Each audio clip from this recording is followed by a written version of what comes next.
শুরুতে আবারও প্রশংসা জ্ঞাপন করছি সেই আল্লাহ সুবহানাহু ওয়া তাআলার, যার বিশেষ তৌফিকে আমরা তার দিনের পথে চলার সৌভাগ্য লাভ করেছি, যিনি গোটা বিশ্বের মুসলিমদেরকে বাইতুল্লাহিল হারামের হজ সম্পন্ন করার এবং আপন আপন এলাকায় ঈদুল আযহা সম্পন্ন করার তৌফিক দান করেছেন। সেই আল্লাহর প্রশংসা জ্ঞাপনার্থে বলি আলহামদুলিল্লাহ। অতঃপর অসংখ্য সালাত ও সালাম পেশ করছি প্রিয় রাসূল মুহাম্মদ সাল্লাল্লাহু আলাইহি ওয়াসাল্লাম, তাঁর আসহাবি কেরাম, আহলে বাইত, শেষ দিবস পর্যন্ত তাঁর প্রতিটি একনিষ্ঠ অনুসারীদের ওপর। সমবেত মুসল্লিবৃন্দ, যুলহজ্জা মাসের শুরু থেকেই 13 তারিখ পর্যন্ত প্রতিটি মুসলিম যে যেখানেই থাকুক না কেন, তার একটি গুরুত্বপূর্ণ ইবাদত ছিল বেশি বেশি আল্লাহ সুবহানাহু ওয়া তাআলার তাকবীর পাঠ করা।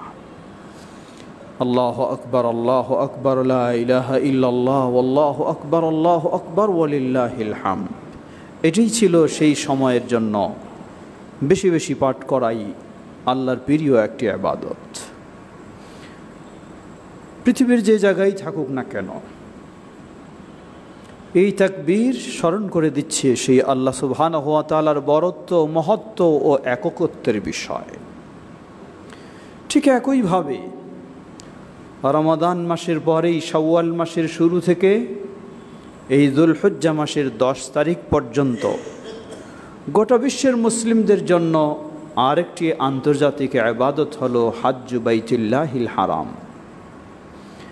যে যেখান থেকেই হোক না কেন, সকলেই এক আওয়াজে বাইতুল্লাহর দিকে ছুটেছে, লাব্বাইক আল্লাহুম্মা লাব্বাইক, লাব্বাইক লা শারীকা লাকা লাব্বাইক, ইন্নাল হামদা ওয়ান নি'মাতা লাকা ওয়াল মুলক লা শারীকা লাক। আল্লাহ সুবহানাহু ওয়া তাআলাকে শরীক মুক্ত করা, নিজেকে শিরক মুক্ত করা, তাওহীদের উপর প্রতিষ্ঠিত হওয়া, এই হজ এবং এই ঈদুল আযহা দুটোই যেন আমাদেরকে স্মরণ করে দিচ্ছে একজন মুসলিমের মূল বিষয় হলো তাওহীদ, আল্লাহ সুবহানাহু ওয়া তাআলার একত্ববাদ, তাওহীদের উপর প্রতিষ্ঠিত হওয়া এবং সকল প্রকার শিরক থেকে মুক্ত হওয়া। লক্ষ লক্ষ টাকা খরচ করে আপনি বাইতুল্লাহ হজ করে আসবেন, তার কোনোই মূল্য নেই যদি সেই হজ শিরক মুক্ত না হয়। লক্ষ লক্ষ টাকা দিয়ে আপনি গরু বা আরও দামি উট ক্রয় করে কোরবানি দেবেন, তার কোনোই মূল্য নেই যদি সেই কোরবানি শিরক মুক্ত না হয়। সমবেত মুসল্লিবৃন্দ, সুতরাং গোটা বিশ্বের মুসলিমকে একদিকে হজ, অপর দিকে ঈদুল আযহা, এই কোরবানি আমাদেরকে স্মরণ করে দিচ্ছে সেই তাওহীদের কথা। সত্যিই আপনি সৌভাগ্যবান। আহলুল হাদিসেরা তো তারাই যারা জীবনে সবচেয়ে বেশি গুরুত্ব দিয়ে থাকে তাওহীদের গুরুত্ব, জীবনে সবচেয়ে বেশি গুরুত্ব দিয়ে থাকে শিরক মুক্ত হওয়ার গুরুত্ব। মূলত সকল নবী রাসূলের মূল মিশন, মূল ভিশন, মূল দাওয়াত ছিল এটাই। আল্লাহ বলেন, وَلَقَدْ بَعَثْنَا فِي كُلِّ أُمَّةٍ رَسُولًا أَنِ اعْبُدُوا اللَّهَ وَاجْتَنِبُوا الطَّاغُوتَ وَلَقَدْ بَعَثْنَا فِي كُلِّ أُمَّةٍ رَسُولًا। আমি প্রতিটি জাতির কাছে রাসূল প্রেরণ করেছি। রাসূলদের মূল দায়িত্ব ছিল দুটি। প্রথম, তারা তাদের জাতিকে, তাদের কওমকে নির্দেশনা দেবে, পথ দেখাবে, আনি আবুদুল্লাহ, ইবাদত করো একমাত্র আল্লাহ সুবহানাহু ওয়া তাআলার, ভিন্ন কারো নয়। সেজদা হবে একমাত্র আল্লাহর, আনুগত্য হবে একমাত্র আল্লাহর, আত্মসমর্পণ হবে একমাত্র আল্লাহর কাছে, আবেদন নিবেদন হবে একমাত্র আল্লাহ সুবহানাহু ওয়া তাআলার কাছে। এই ছিল সকল নবী রাসূলদের প্রথম বিষয়, দাওয়াতের মূল বিষয়। ওয়াজতানিবুত তাগুত, যাতে আমার ঈমান ঠিক রাখতে পারি আমার তাওহীদ ঠিক রাখতে পারি। এজন্য দ্বিতীয় বিষয় ছিল ওয়াজতানিবুত তাগুত, তারা তাদের জাতিকে নির্দেশ দিয়েছেন তোমরা সকল প্রকার শিরক, কুফর ও তাগুত থেকে বিরত থাকো। সমবেত মুসল্লিবৃন্দ, সত্যিই আজকে বাইতুল্লাহিল হারামের সেই হজ, আপনি কোন দলের, কোন পেশার, কোন নেশার, কোন ভাষার, কোন বর্ণের, কোন গোত্রের, কোনো পার্থক্য নেই। সবাই, প্রতিটি পুরুষ মাত্রই একই পোশাক পরে লব্বাইক লব্বাইক করে আল্লাহর ডাকে সাড়া দিয়ে সেই শিরক মুক্ত হওয়ার ঘোষণা দিয়ে সকলেই একইভাবে ছুটেছে। সত্যিই যদি ওই তাওহীদের শিক্ষা নিয়ে গোটা বিশ্বে সেই হাজী সাহেবেরা ফিরতেন এবং তাদের নিজেদের কওমকে সেভাবে গড়ে তুলতে পারতেন, তাহলে আজকে গোটা বিশ্বই তাওহীদের উপরে এবং শিরক মুক্ত হয়ে যেত। আল্লাহ আমাদের সকলকে সে তৌফিক দান করুন। সমবেত মুসল্লিবৃন্দ, সেই হজ বহু শিক্ষা দেয় আমাদের। তার মাঝে বড় শিক্ষা হলো আমাদেরকে তাওহীদের উপর, আল্লাহর একত্ববাদের উপর প্রতিষ্ঠিত হতে হবে, সকল প্রকার শিরক থেকে আমাদেরকে মুক্ত হতে হবে। কারণ জান্নাত তাওহীদ ছাড়া সম্ভব নয়, জান্নাত শিরকে লিপ্ত হলে সম্ভব নয়। জাহান্নাম থেকে বাঁচা তাওহীদ ছাড়া সম্ভব নয়, জাহান্নাম থেকে বাঁচা শিরক মুক্ত হওয়া ছাড়া সম্ভব নয়। আল্লাহ বলেন, ইন্নাহু মান ইউশরিক বিল্লাহ ফাকাদ হারামাল্লাহু আলাইহিল জান্নাহ ওয়া মাওয়াহুন নার ওয়া মা লিয-যালিমিনা মিন আনসার।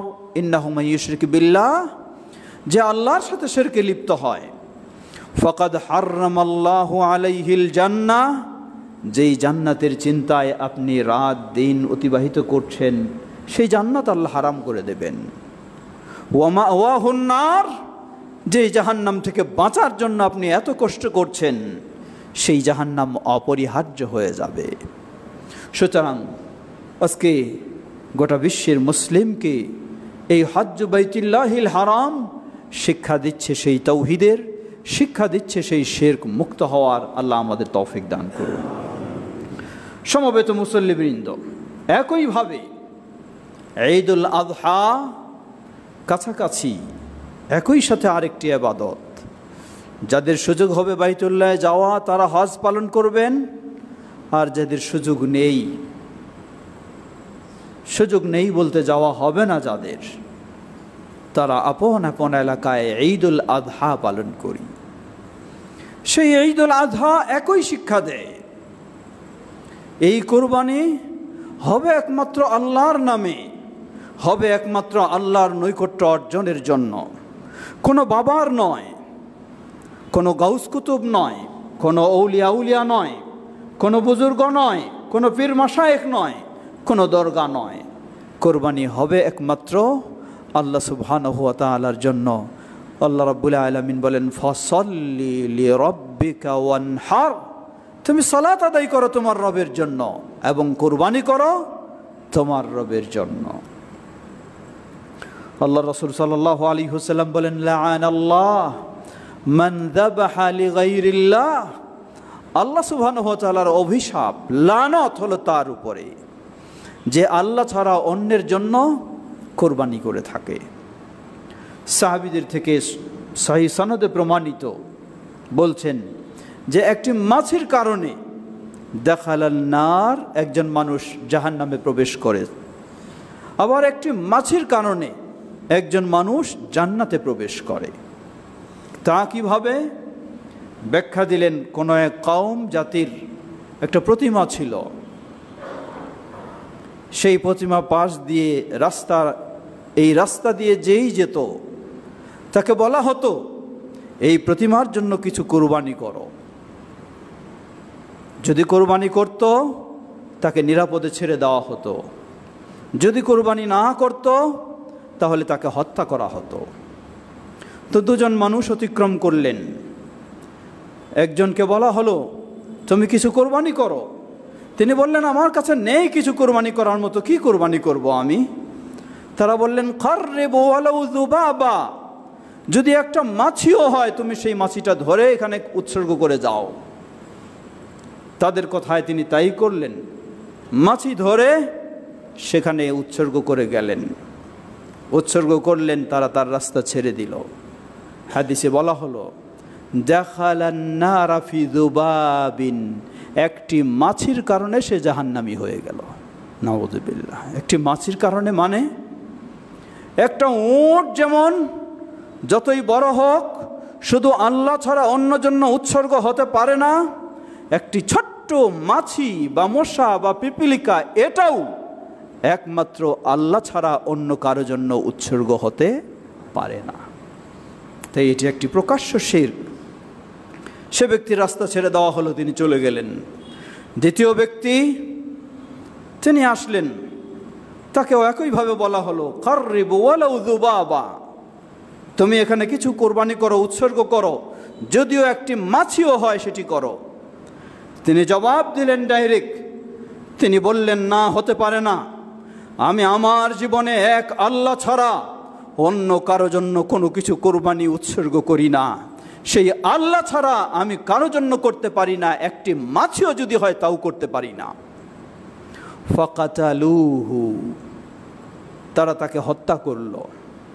হাদিসে বলা হলো, দাখালাল জান্নাত ফি যুবাবিন, ওই ব্যক্তি একটি মাছিও সে আল্লাহ ছাড়া অন্য কারো জন্য যখন করবে না বলে অটল থাকলো তার সেই ঈমানি তাওহীদি চেতনার উপরে, দাখালাল জান্নাত, সে ব্যক্তি জান্নাতি হয়ে গেল। সুবহানাল্লাহ। সমবেত মুসল্লিবৃন্দ, সুতরাং এই কুরবানি আমাদেরকে শিক্ষা দেয় সেই তাওহীদের কথা। আজকে আফসোস করে বলতে হয়, বিশেষ করে ভারত উপমহাদেশে আমাদের এমন অবস্থা, বিশেষ করে আমাদের দেশের সেই দক্ষিণবঙ্গের এমন অবস্থা, কোরবানির সময় যত গুরুত্ব দিয়ে কোরবানির পশু ক্রয় করা হয়, তার চেয়ে তাদের বাবাদের যখন অরস এবং দরগায় মেলা হয় সেখানে আরও বেশি গুরুত্ব দিয়ে উট বলেন, গরু বলেন, আরও কত কিছু সেখানে নিয়ে যাওয়া হয়। লা হাওলা ওয়ালা কুওয়াতা ইল্লা বিল্লাহ। একজন মুসলিম এই ঈদুল আযহা থেকে তার শিক্ষা নেওয়া উচিত যে এই কুরবানি হবে একমাত্র আল্লাহ সুবহানাহু ওয়া তাআলার জন্য। কুল ইন্না সালাতি ওয়া নুসুকি ওয়া মাহইয়ায়া ওয়া মামাতি লিল্লাহি রাব্বিল আলামিন লা শারীকা লাহু ওয়া বিযালিকা উমিরতু ওয়া আনা আউয়ালুল মুসলিমিন।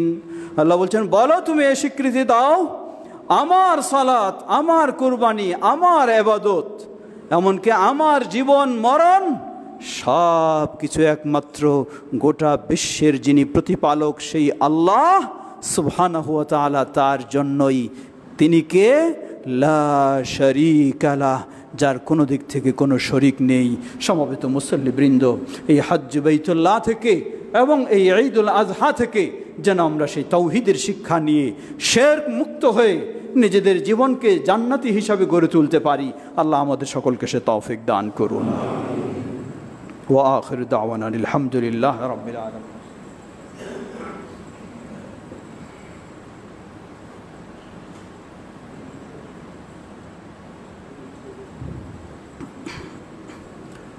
আলহামদুলিল্লাহ, আলহামদুলিল্লাহি রাব্বিল আলামিন, والصلاة والسلام على عبد الله ورسوله نبينا محمد وعلى آله وصحبه أجمعين أما بعد। সমবেত মুসল্লিবৃন্দ, হজ্জ বাইতুল্লাহিল হারাম ও ঈদুল আযহা থেকে আরেকটি শিক্ষা আমরা একটু স্মরণ করি। গোটা বিশ্বের মুসলিম যে যেখানেই থাকুক না কেন, এই হজ্জ বাইতুল্লাহিল হারাম তাকে আন্তর্জাতিকভাবে মুসলিমেরা ঐক্যবদ্ধ হয়ে থাকবে সেই ঐক্যের শিক্ষা দিচ্ছে। ঈদুল আযহা যে যেখানেই থাকুক না কেন, এই ঈদুল আযহা সেই ঐক্য, আনন্দের, সংহতির শিক্ষা দিচ্ছে। কে কোন গোত্রের, কে কোন বর্ণের, কে কোন স্তরের, কে কোন ভাষার কোনো ভেদাভেদ নেই। সবাইকে এক প্রান্তে এক মাঠে ঐক্যবদ্ধ হতেই হবে। বলার সুযোগ নাই তুমি আফ্রিকার কালো মানুষ, আমি ইউরোপের ফর্সা মানুষ, কোনো সুযোগ নেই।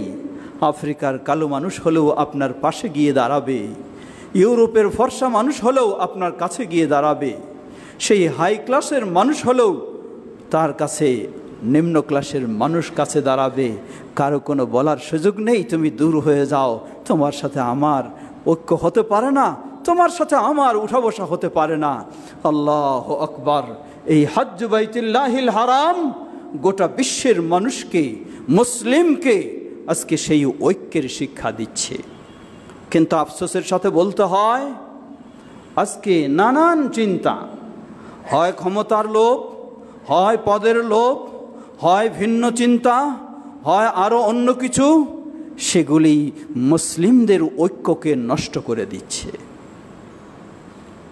সেটি হতে পারে রাজনৈতিক কারণ, হতে পারে আরও অন্য কারণ, সবগুলি এই মুসলিমদের ঐক্যকে নষ্ট করে দিচ্ছে। আল্লাহ সুবহানাহু ওয়া তাআলা বলেন, ওয়া'তাসিমু বিহাবলিল্লাহি জামিআ ওয়া লা তাফাররাকু ওয়াযকুরু নি'মাতাল্লাহি আলাইকুম إذ كنتم أعداء فألف بين قلوبكم فأصبحتم بنعمته إخوانا। আল্লাহ প্রথমে নির্দেশ দিলেন, ওয়া'তাসিমু বিহাবলিল্লাহি জামিআ, তোমরা আল্লাহর রজ্জুকে ঐক্যবদ্ধ হয়ে ধারণ করো শক্তভাবে। দ্বিতীয় নির্দেশ দিলেন, ওয়ালা তাফাররাকু, তোমরা বিচ্ছিন্ন বিভক্ত হইও না। তৃতীয় কথা স্মরণ করে দিলেন, ওয়াযকুরু নি'মাতাল্লাহি আলাইকুম, স্মরণ করো তোমাদের প্রতি আল্লাহর সেই নিয়ামত। তোমরা যখন অমুসলিম ছিলে, একজন আরেকজনকে দেখতে পারতে না, একজন আরেকজনকে মেনে নিতে পারতে না, একজন আরেকজনের কাছে যেতে পারতে না, একজন আরেকজনের কাছে স্থান দিতে না। কিন্তু ইসলাম তোমাদের ভিতরে আসার কারণে আল্লাহ সুবহানাহু ওয়া তাআলা এই ইসলামের নিয়ামতের মাধ্যমে তোমাদেরকে ভাই ভাই হিসাবে এক প্ল্যাটফর্মে ঐক্যবদ্ধ হওয়ার তৌফিক দিয়েছে। সুবহানাল্লাহ। আল্লাহর এই নিয়ামত, আল্লাহর এই নিয়ামত ইসলাম শিক্ষা দেয় বর্ণের কোনো ভেদাভেদ নেই, গোত্রের কোনো ভেদাভেদ নেই, ভাষার কোনো ভেদাভেদ নেই, গোত্রের কোনো ভেদাভেদ নেই, স্তরের কোনো ভেদাভেদ নেই। লক্ষ্য করুন ইসলাম এই ঐক্যের শিক্ষাটা কিভাবে দেয়। ইসলাম এই ঐক্যের শিক্ষা দেয় প্রতিদিন 5 বার, প্রতিদিন 5 বার। আপনি বলতে পারবেন না আমি একজন এমপি মন্ত্রী লেভেলের, আমার কাছে এসে কাতারে আরেকজন শ্রমিক বা একজন ভ্যান চালক এসে আমার পাশে দাঁড়াবে, এটা তো হয় না। সুবহানাল্লাহ, সুবহানাল্লাহ। ইসলাম কি হৃদ্যতা, কি আন্তরিকতা, কি ঐক্যের শিক্ষা দিয়েছে। হন আপনি প্রেসিডেন্ট, হন আপনি আরও কিছু, হন আপনি বহু সম্পদের মালিক, কিন্তু যখন আপনি মসজিদে আসবেন, কাতারে কারো কোনো পার্থক্য নেই। কাতারে পার্থক্য শুধু এই যে আগে আসবে তার আগে সুযোগ রয়েছে, এছাড়া আর কোনো পার্থক্য নেই, কোনো পার্থক্য নেই। না আরব আজমের, না ধনী গরিবের, না শিক্ষিত অশিক্ষিত, না আলেম সাধারণ, কোনো পার্থক্য নেই, সবাই সমান। সুবহানাল্লাহ। ইসলাম এই হৃদ্যতা, এই আন্তরিকতা, এই ভ্রাতৃত্বতা, এই ঐক্যবদ্ধের শিক্ষা দিচ্ছে। 1 বার 2 বার নয়, আপনি যদি পুরুষ হন প্রতিদিন 5 বার আপনাকে জামায়াতের সাথে, মানে কি একাকী নয়, বিচ্ছিন্ন নয়, ছোটাছুটি নয়, ঐক্যবদ্ধ হয়ে আপনাকে প্রতিদিন 5 বার সালাত আদায় করতে হবে। এটি হলো দৈনন্দিন। সাপ্তাহিক বিষয় আল্লাহ সুবহানাহু ওয়া তাআলা দিয়েছেন আজকে জুমার দিন। অন্যদিন আপনার সুযোগ রয়েছে, বংশাল মসজিদে, বড় মসজিদের জামাতে অংশগ্রহণ করতে পারলেন না, অসুবিধা নেই, পার্শ্বের মসজিদেও আপনি করতে পারেন। তাও পারলেন না, অসুবিধা নেই, আপনার অফিসে হয়তো জামাতের ব্যবস্থা রয়েছে, সেখানেও আদায় করলে আজান দিয়ে আপনার জামাতের সাথে সালাত হয়ে যাবে। কিন্তু জুমার দিন এই সুযোগ নেই। কোনো ওয়াক্তিয়া মসজিদেও সুযোগ নেই, কোনো অফিস আদালতেও সুযোগ নেই। আপনাকে ছুটে আসতে হবে যেখানেই থাকুন না কেন, কোনো জামে মসজিদে এসে পুরুষ হলে আপনার জন্য অপরিহার্য জুমার সালাত আদায় করতেই হবে। সুবহানাল্লাহ। এই সাপ্তাহিক একটা মিলন মেলা, সাপ্তাহিক একটা ঈদ, সাপ্তাহিক একটা ঐক্যের সবক আল্লাহ সুবহানাহু ওয়া তাআলা এই জুমার দিনের মাধ্যমে আমাদেরকে দিচ্ছেন। এটি সাপ্তাহিক। এরপরে আসুন বার্ষিক। বার্ষিক কি? ঈদুল ফিতর, ঈদুল আযহা। এটি জুমার চেয়ে আরও বেশি। জুমায় সাধারণত এক মসজিদের মুসল্লিরাই থাকে, কিন্তু সুন্নাহ হলো রাসূলুল্লাহ সাল্লাল্লাহু আলাইহি ওয়াসাল্লামের ঈদের সালাত আদায় হবে মাঠে। আর সেখানে যত একাধিক মসজিদ মিলে ঐক্যবদ্ধ হবে, ততই সেটি ইসলামের একটি গুরুত্ব ও তাৎপর্য সেখানে ফুটে ওঠে। সুবহানাল্লাহ। সমবেত মুসল্লিবৃন্দ, সুতরাং এই ঐক্যের কথা আপনাকে ভাবতে হবে। নিজের সামান্য কোনো বিষয়ের কারণে, নিজের কোনো চিন্তার কারণে আপনি যদি এই ঐক্য নষ্ট করেন অথবা এই ঐক্য থেকে দূরে সরে থাকেন, মনে রাখবেন আপনাকে হয়তো কেউ জিজ্ঞাসা নাও করতে পারে, কিন্তু আল্লাহ সুবহানাহু ওয়া তাআলার কাছে আপনাকে জিজ্ঞাসিত হতে হবে। আল্লাহ রাসূল সাল্লাল্লাহু আলাইহি ওয়াসাল্লাম বলেন, মান সান্না সুন্নাতান হাসানাতান ফিল ইসলাম ফালাহু আজরুহা ওয়া মান আমিলা বিহা ওয়া মান সান্না সুন্নাতান সাইয়্যাতান ফিল ইসলাম ফালাহু ওয়িজরুহা ওয়া মান আমিলা বিহা আও কামা ক্বালা নবী সাল্লাল্লাহু আলাইহি ওয়াসাল্লাম। যে ব্যক্তি ইসলামে একটি ভালো কাজ সর্বপ্রথম চালু করে, আল্লাহ সুবহানাহু ওয়া তাআলা এর বিনিময় তো তাকে দেবেন, কিন্তু তাকে লক্ষ্য করে যতজন এই ভালো কাজে সম্পৃক্ত হবে, সম্পৃক্ত হয়ে যত তারা সওয়াব লাভ করবে, সবারই সমান সওয়াব আল্লাহ সুবহানাহু ওয়া তাআলা যিনি এই ভালো কাজটা শুরু করেছেন তাকে দান করবেন। সুবহানাল্লাহ। লক্ষ্য করুন, বাংলার বুকে বিচ্ছিন্ন বিক্ষিপ্ত আহলুল হাদিসদেরকে আল্লামা আব্দুল্লাহিল কাফি আল কুরাইশি রাহিমাহুল্লাহ সেই 1946 সালে এক প্ল্যাটফর্মে সমবেত করেছেন। সেই ঐক্য চলছে। যত আপনি সেই ঐক্যে আরও সম্পৃক্ত হবেন, আল্লামা আব্দুল্লাহিল কাফি আল কুরাইশি রাহিমাহুল্লাহ যেমন এই মর্যাদা লাভ করেছেন, আপনিও সেই মর্যাদা লাভ করবেন ইনশাআল্লাহ। অপরপক্ষে ওই হাদিসে আল্লাহ রাসূল সাল্লাল্লাহু আলাইহি ওয়াসাল্লাম বললেন, ওমান সান্না সুন্নাতান সাইয়্যাতান ফিল ইসলাম ফালাহু ওয়িজরুহা ওয়া মান আমিলা বিহা আও কামা ক্বালা নবী সাল্লাল্লাহু আলাইহি ওয়াসাল্লাম। যে ব্যক্তি ইসলামে একটি খারাপ কাজ শুরু করবে, ইসলামে নিষিদ্ধ কাজ, এটি সর্বপ্রথম যে শুরু করবে, এ কারণে তিনি তো অপরাধী হবেন। যতজন পরবর্তীতে ওই খারাপ কাজে তাকে দেখা দেখি যুক্ত হবে, সম্পৃক্ত হবে, হয়ে যত অপরাধী হবে, সকলের সমান অপরাধ যিনি শুরু করেছেন তাকে গ্রহণ করতে হবে। নাউযুবিল্লাহ। ইসলাম যেমন ভালোর ভালো, তেমন মন্দের মন্দ। আপনি ভালো কাজে এগিয়ে যাবেন, শুধু একাই নয়, আপনার পিছনে যতজন ছুটবে ততজনের আপনি সওয়াব লাভ করবেন, আল্লাহ আপনাকে এই মর্যাদা দেবেন। অপর পক্ষে আপনি খারাপ কাজ একটি শুরু করবেন, আপনি একাই নয়, যতজন আপনার সাথে সম্পৃক্ত হবে সকলের অপরাধগুলি আপনাকে ভোগ করতে হবে। প্রিয় ভাইয়েরা আমার, আজকে স্মরণ করে দিতে চাই এই হজ্জ বাইতুল্লাহিল হারাম, যা গোটা মুসলিম বিশ্বের একটি আন্তর্জাতিক মিলন মেলা, আন্তর্জাতিক মিলন মেলা। আর সেই ঈদুল আযহা এটি হলো লোকাল বার্ষিক মিলন মেলা। বিভিন্ন অঞ্চলে বিভিন্ন এলাকায় সত্যি কতই না একটা আনন্দ হয়, কতই না একটা।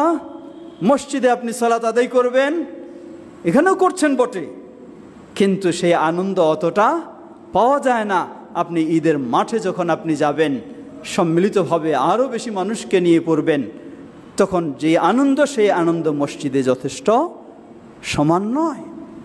এজন্য ইসলামের সুন্নাই হলো ঈদগাহে গিয়ে ঈদের সালাত আদায় করা, এটি হলো সুন্নাহ। রাসূল সাল্লাল্লাহু আলাইহি ওয়াসাল্লাম সমস্যা না হলে কখনো বাদ দেননি। ইসলাম সহজ, আলহামদুলিল্লাহ। সমস্যা, মাঠে যাওয়ার মতো পরিবেশ পরিস্থিতি নেই, অসুবিধা নেই, আপনার বিকল্প পথ রয়েছে। কিন্তু মাঠে যাওয়ার মতো পরিবেশ পরিস্থিতি থাকা সত্ত্বেও যদি আপনি বিকল্প পথ বেছে নেন, তাহলে আহলুল হাদিস হিসাবে আপনি সুন্নাহ অনুযায়ী কখনোই কাজ করলেন না। আল্লাহ আমাদের সকলকে এই হজ বাইতুল্লাহিল হারাম থেকে এবং ঈদুল আজহা থেকে ঐক্যের সবক নিয়ে আমরা যারা তাওহীদ ও সুন্নাহর অনুসারী, ভুল বুঝাবুঝি না করে আমরা যেন ঐক্যবদ্ধ হয়ে একে অপরের প্রতি আন্তরিকতা, ভালোবাসা প্রদর্শন করে আরও সামনে এগিয়ে যেতে পারি। আল্লাহ আমাদের তৌফিক দান করুন। মানুষ মাত্র ভুল হতে পারে, অসম্ভব কিছুই নয়। আমি মানুষ, ফেরেশতা নয়, আমারও ভুল হতে পারে, কিন্তু ভুলের সংশোধন রয়েছে। কিন্তু আমি যদি ভুল করি তাই বলে খুতবা দেওয়াই বাদ দিয়ে দিব, সালাত পড়াই বাদ দিয়ে দিব, এটা তো নয়, এটা সমাধানের পথ নয়। আমাকে সমাধানের পথ নিয়ে আসতে হবে, সংশোধনের পথ নিয়ে আসতে হবে, আরও সুন্দর হওয়ার চেষ্টা করতে হবে। কিন্তু ঐক্যের বিকল্প নেই। আল্লাহ আমাদের গোটা বাংলাদেশে, শুধু এই ঢাকা রাজধানীর বুকে নয়, শুধু 7 মহল্লা নয়, গোটা বাংলাদেশে আহলুল হাদিসদের তাওহীদ ও সুন্নাহর পথে যেন আমরা আরও ঐক্যবদ্ধ ও মজবুত হতে পারি, পরস্পরে ভালোবাসা, ভ্রাতৃত্বকে আরও শক্তিশালী করতে পারি। আল্লাহ আমাদের সবাইকে সে তৌফিক দান করুন। ইবাদাল্লাহ রাহিমাকুমুল্লাহ, আল্লাহুম্মা সাল্লি আলা মুহাম্মদ ওয়া আলা আলি মুহাম্মদ কামা সাল্লাইতা আলা ইব্রাহিম ওয়া আলা আলি ইব্রাহিম ইন্নাকা হামিদুম মাজিদ। আল্লাহুম্মা বারিক আলা মুহাম্মদ ওয়া আলা আলি মুহাম্মদ কামা বারাকতা আলা ইব্রাহিম ওয়া আলা আলি ইব্রাহিম ইন্নাকা হামিদুম মাজিদ। اللهم ارض عن الخلفاء الراشدين وعن سائر أصحاب نبيك الكريم